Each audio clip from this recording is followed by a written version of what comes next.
But you know what?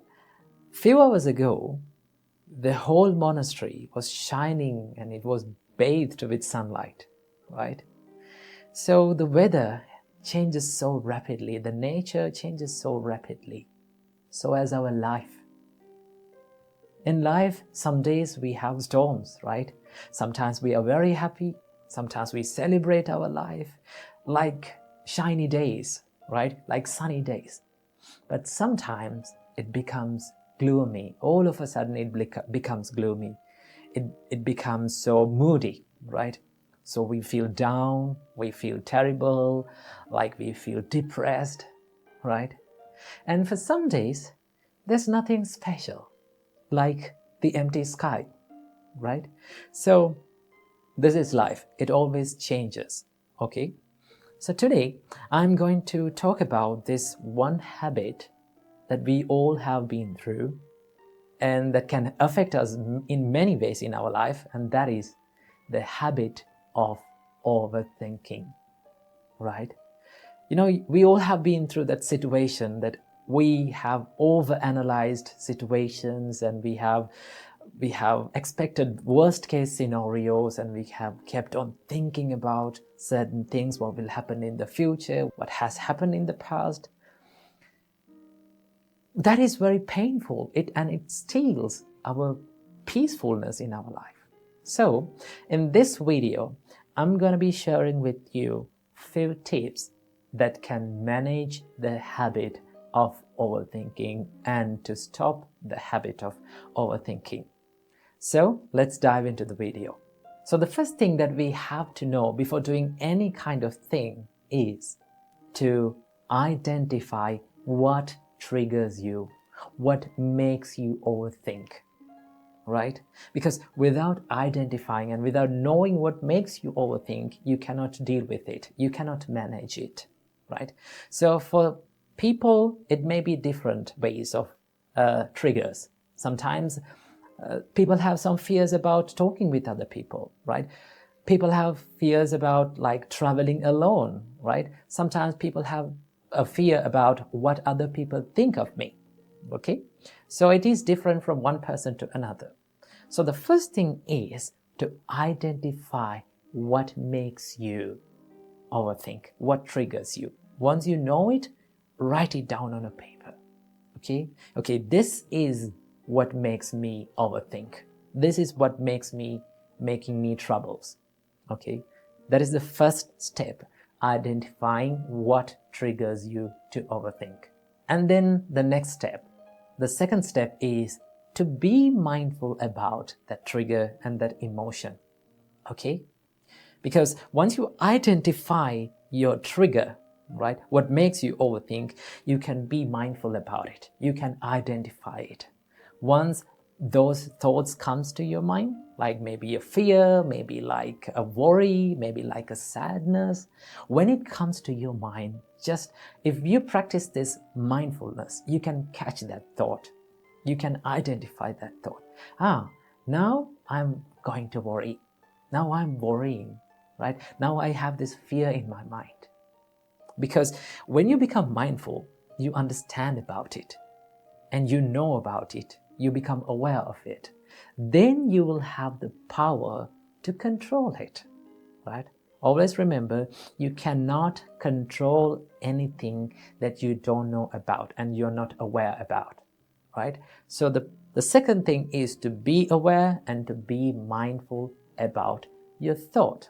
This is one thing that stuck in my mind for a long time, that a thought is just a thought until we give the power to control it ourselves. Okay?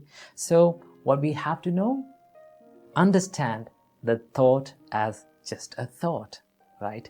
Don't give the power to control it, right? Don't judge the thought. Don't try to stop the thought, right? Just identify it as just a simple thought, as any other thought. Okay? That is the second step. And the third step, you can challenge yourself. You can challenge your mind. Ask from your mind. Whenever you catch yourself overthinking, ask from your mind, is this real? Am I worrying about a real thing or a realistic thing?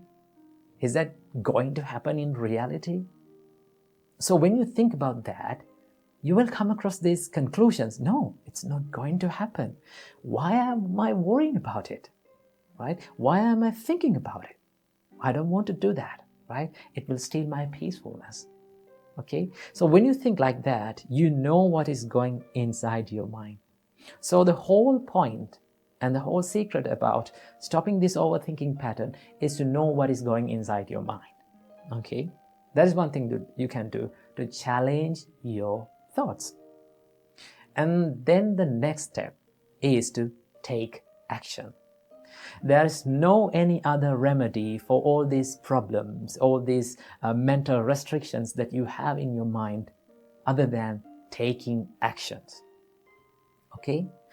I don't suggest you to take big actions. What you have to do is to take small step, to do little things that you feel like a fear and a worry about things. Okay, just go for it and take action. If you have a fear of talking with a person, just for a little time go and talk with him. Plan it and go and talk with him. If you have a fear of traveling alone, just try it a little bit. Okay, it will make you more confident about it. So the fourth step is to take action. Okay, and then the final step. If you feel like your overthinking pattern, your habit is troubling you and it is restricting you and it is holding you back from doing great things and becoming great, then you have to seek for help, right? Remember, you don't have to travel this journey alone. You have to seek for the help from trusted people. Maybe your trusted friend, it may be one of your family friends, maybe one of your relations, maybe your parents, maybe a counselor. Seek for help, right? Don't be shy and don't be afraid to ask for help and to reveal what is going inside your mind. When you reveal yourself and when you seek for the help, always there are people who can help you.